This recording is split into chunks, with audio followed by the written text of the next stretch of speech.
I'm David Griffin, it's the 22nd of May 2018 and I'm here at Derbyshire County Cricket Club and I'm talking to Jon Salisbury. Jon, welcome to the Heritage Project, and this is the second interview we've done. The first one talked really about your formative years, and we reached the point where you'd actually started to umpire second 11 cricket, and I just wondered if you could perhaps go back to that, perhaps not the very first game because you've already told us you can't remember who it was against, but you just touched on some of the players, a young Flintoff, a young Dominic Coyle, some of the players that you would have seen in their infancy that many other people wouldn't have seen at that stage because they'd never been exposed to a wider public. Yes. I do remember Kim Barnett well, with hair. Yeah. As a very gifted but awkward looking player, who I've always found to be, it was always a real gentleman on the pitch, and people like going further along. I remember when Bob Taylor was responsible for the second team, and people like Bernie Mayer and Bruce Roberts. Another name that comes to mind was Richard Illingworth, who Really? that was sort of way on, really. That was in I can't remember where that was now, but in the days when he was thinking about becoming an umpire, and he could be a bit critical. Really? Yes, he could be. I just wonder how things are now. When the boot's on the other foot. The boot's on the other foot, yeah. Well, every time I see Tom Longley, I just use the phrase gamekeeper. Tom, yes. Poacher turned gamekeeper. We'll get there in the end. Yes. Because Tom was always, and the same with Chris Broad, Test match umpire, but a man who was, had disciplinary issues. Maybe there is something in that they know what it's like to be there under fire, sort of thing. Tom Longley, I do remember well because I was partly responsible for the start of his umpiring career, because as the appointment secretary in the County League and the cricket board appointments as well, and he wanted to umpire. I encouraged him to do any game I gave him, and for the first year or so he would do anything because it was watching a ball go down the other end. So, but I remember Tom Longley being a real handful, particularly with other players who weren't as good as he was. Yeah. And he had that intolerance. Yeah. But it's fascinating now to watch him umpire, and maybe he just sees that. Well, I know what it's like when I get LBWs turned down. I know how furious I was at the time. Yeah. John, were you umpiring with a higher standard of umpiring? Yes. I don't mean to be derogatory. With someone who was on the official list, or were you someone of your own level? No, in all second 11 games, I always stood with somebody. I always stood with a first class umpire. Right. And so I stood a number of times with David Constant. Really. With John Hampshire, John Holder, Vanburn Holder, Don Oslier, who was a bit of a character. Yeah.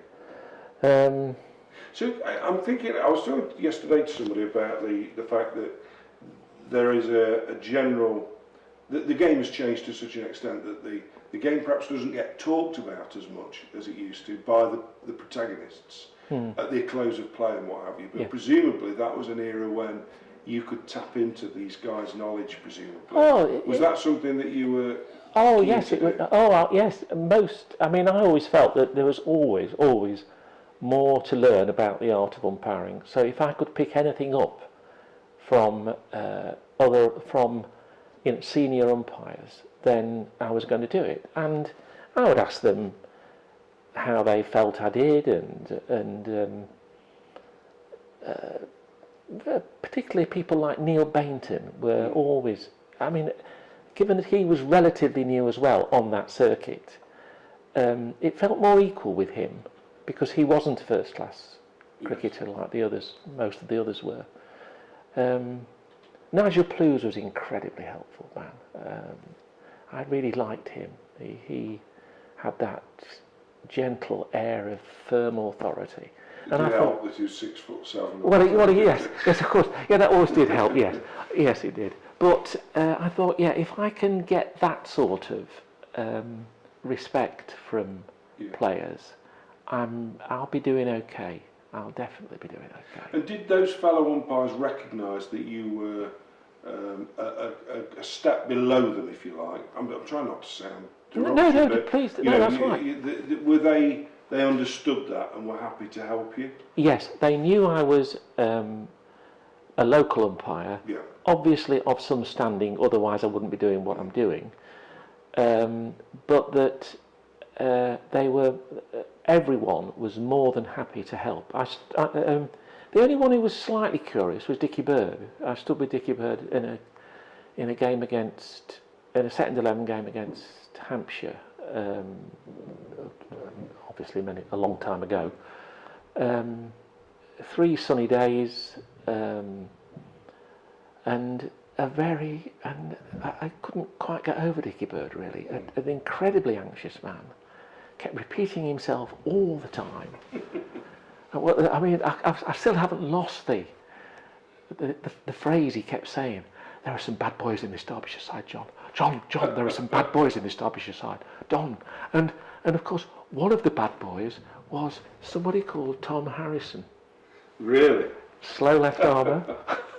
Of course, now as we speak, in 2018, is the chief executive of the ECB.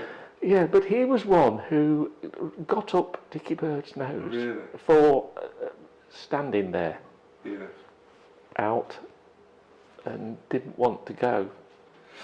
What about from a player's perspective? Were players generally accepting that as a local umpire you're up to the job, you were good at what you do?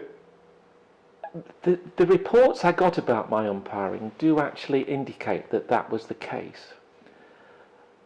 There must have been occasions when, obviously, I got things wrong, but generally the players accepted what happened. And of course they accepted what happened because, in a sense, they couldn't afford to get into trouble by showing outrageous dissent and everything. I remember sometimes when it wasn't a first-class umpire, the atmosphere was a bit different, and you knew they were trying it on a bit. I remember people like Gordon Parsons, who played for Leicestershire, who was very fond of doing a lot of swearing, mainly at himself all the time. But he could be a little bit tasty if he felt that something was definitely out and I'm going not out, etc. Bit like kids when the student teacher turns up at school, or a supply teacher or something like that. Yes, there was just a bit of that. So you really had to try and tread a line of I know what I'm doing without being officious about it. Yes. Jonathan Agnew bowling from my end. He was a very appreciative man, actually. I mean, he'd tell me when things weren't out as well, and he was probably right. Yeah. And John, were you at any time ambitious enough to look at the first class list and think? Because presumably, were you teaching at this time? I was, yes. Were you ever looking and thinking? I did. I could have a go. I did actually. It was probably early 90s. I know Alan Hill had a great respect for what I could do, and he was running second 11 at that time, and he almost said to me, "You want to try this, John?" And I know that he wrote a favourable report to the authorities. Because Bud had stood, hadn't he? Yes. He was one of those who came through the county league setup and didn't really like it in the end. A bit like Mike Hendrick as well. Yeah. He also was, I'd like to say, one of mine because they come. I look after where they go and all that sort of thing.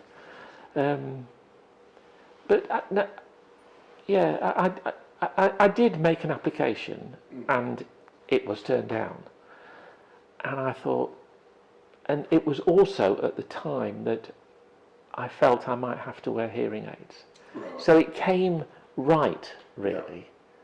Yeah.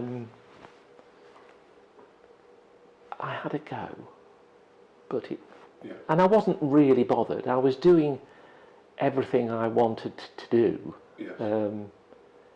Including, of course, doing national finals in the end as well. So I'd done a national final in 1988, the Cricketer Cup final. Right. All boys of public schools. The Honourable Tim Lamb bowling from my end. Vincent Square. E.W. Swanton presenting the trophies. You know, that sort of thing. Yeah. I presume, because obviously Secondland was played a lot of outground, still is. Yep. Some of the places you went to, anywhere particularly notable or pretty or horrible? The only outgrounds that I ever did with the Derbyshire Seconds, because most of the ones I did were actually played here in those days. Went to Belper. Stood with Ishmael Darwood there. Really? The Yorkshire. Yeah. Yorkshire cricket. Who is now a coach at Queen Ethelburga's school in Harrogate, or near Harrogate. Because I met him last year. He brought a team to Repton when I was umpire. So Belper Meadows, Queen's Park, did a number at Queen's Park. Enjoyable up there? Oh, Lovely Queen's Park is my ever favourite cricket ground of all, really. I just think it's fantastic there. So I always make sure I get there, first team or second team. Yeah. And so we've talked about your umpiring, your actual work as an umpire, but you were presumably looking or being invited to do other work because you'd already said you'd become the assistant secretary. Yes. So was there also a role beyond turning up to umpire a game, whether it was in the league on the weekend or the second 11? Yes. Something else was evolving at that time? Yes, when I got involved, I was first invited to be involved with the Cricket Association, as it was, back in 1974, because I'd taken over the role of looking after Derby City under 15 and under 13 cricket against other towns and cities. What did the Cricket Association oversee? Well, recreational cricket in Derbyshire. Right, okay. Just the recreation. I mean, in a very loose sort of way, really. I mean, because the leagues ran their own ships, as they still do. Yeah. But the Cricket Association had begun to espouse the value of really supporting junior cricket. My first involvement with junior cricket was at Derby Kongs when Alan Collard started a junior side. One of the first in Derby. A very prominent believer in you've got to get youth playing organised cricket outside schools. Just from your, I'm interested in your opinion. Was there a lack of youth cricket in clubs because schools took care of it, and did it then become the kind of the place of the clubs because it disappeared in schools, or is it that too simplistic? I think that might be a bit simplistic, but I think you're right about the first premise that clubs didn't get involved in youth cricket because there was so much played in schools, both at primary level and at secondary level. And that fed into the and local that clubs. In the end fed into clubs. Yeah. But what the Cricket Association were trying to do, I think, in the end, was to get that structure a bit more formal. So if you were playing cricket at a secondary school, you knew there was a club that would welcome you. Right. As well as, because I mean, you finished in July and there was still time to be a member of a cricket team. And most schools cricket was in the morning anyway. Most of the cricket was in the morning or after school. Yeah. There was a lot of after school cricket, which I also got involved with. The school league system, 26 overs a side after school, or less if you wanted to. But I was invited to join the youth and coaching committee of the Derbyshire Cricket Association, and From there, I got onto the main association, the cricket committee, and then became chair, as I mentioned earlier, of the cricket board, of the cricket association. Sorry.